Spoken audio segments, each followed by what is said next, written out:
Halo teman-teman, siapa di sini yang sering banget merasa mager alias malas gerak? Entah itu mager mandi, mager olahraga, mager ngerjain tugas, atau bahkan mager sekadar berdiri ambil minum padahal udah kehausan. Rasanya rebahan di kasur sambil main HP atau sekadar bengong itu nikmat banget. Seolah-olah tubuh kita bener-bener dimanjakan. Tapi, pernah nggak sih kamu bertanya, kenapa mager itu enak? Apa ada hubungannya dengan cara kerja otak kita? Kenapa mager terasa nikmat?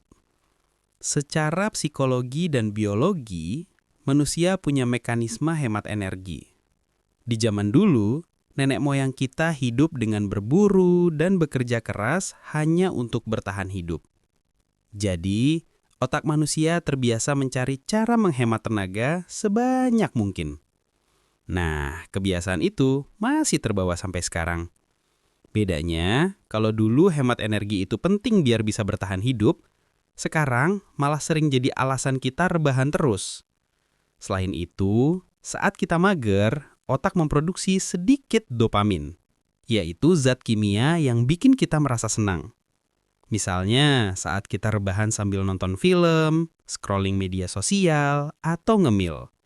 Dopamin ini bikin otak kita ketagihan rasa nyaman itu, sehingga rebahan terasa nikmat banget. Mager sama dengan nyaman, tapi ada perangkap bawah sadar. Masalahnya, terlalu sering mager justru bisa jadi perangkap bawah sadar. Otak kita terbiasa memilih jalan yang paling gampang, yaitu rebahan, dibanding bergerak dan melakukan hal produktif. Akibatnya, kita jadi menunda pekerjaan, tugas menumpuk, deadline makin dekat, kurang produktif, banyak waktu terbuang tanpa hasil. Tubuh makin lemes karena jarang dipakai bergerak. Stres meningkat ketika sadar waktu habis, tapi target gak tercapai. Yang lebih parah, kalau mager jadi kebiasaan, tubuh kita bisa makin sulit bergerak. Kita jadi gampang capek, gampang lelah, bahkan malas memulai hal kecil sekalipun. Jadi, mager itu salah? Jawabannya enggak selalu. Mager itu sebenarnya wajar, bahkan bisa jadi tanda tubuh kita butuh istirahat. Kalau habis kerja keras seharian, lalu mager sebentar, itu justru sehat karena tubuh butuh pemulihan. Tapi yang bahaya adalah kalau mager jadi kebiasaan utama. Kita harus bisa bedain antara istirahat yang wajar dengan mager yang berlebihan.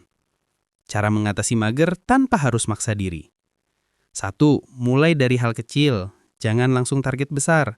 Cukup berdiri, ambil air, atau jalan sebentar. 2. Trik 5 menit. Katakan ke diri sendiri, aku kerjain 5 menit aja dulu. Biasanya setelah mulai, jadi keterusan. 3. Atur lingkungan. Jauhkan godaan rebahan seperti kasur atau HP kalau lagi butuh produktif. 4. Kasih reward kecil. Setelah bergerak atau menyelesaikan tugas, kasih diri sendiri hadiah kecil. Misalnya, cemilan, istirahat sebentar, atau hiburan singkat. Jadi teman-teman, mager itu nikmat karena otak memang dirancang untuk cari rasa nyaman dan hemat energi. Tapi kalau kita biarkan mager menguasai hidup, kita sendiri yang rugi. Ingat, rebahan sebentar itu wajar, tapi jangan sampai rebahan jadi hidupmu. Sedikit demi sedikit, ubah kebiasaan, atur mindset, dan biasakan bergerak. Karena semakin kita bergerak, semakin segar tubuh dan pikiran kita. Kalau kamu suka konten seperti ini, jangan lupa like, share, dan subscribe biar kamu gak ketinggalan video berikutnya.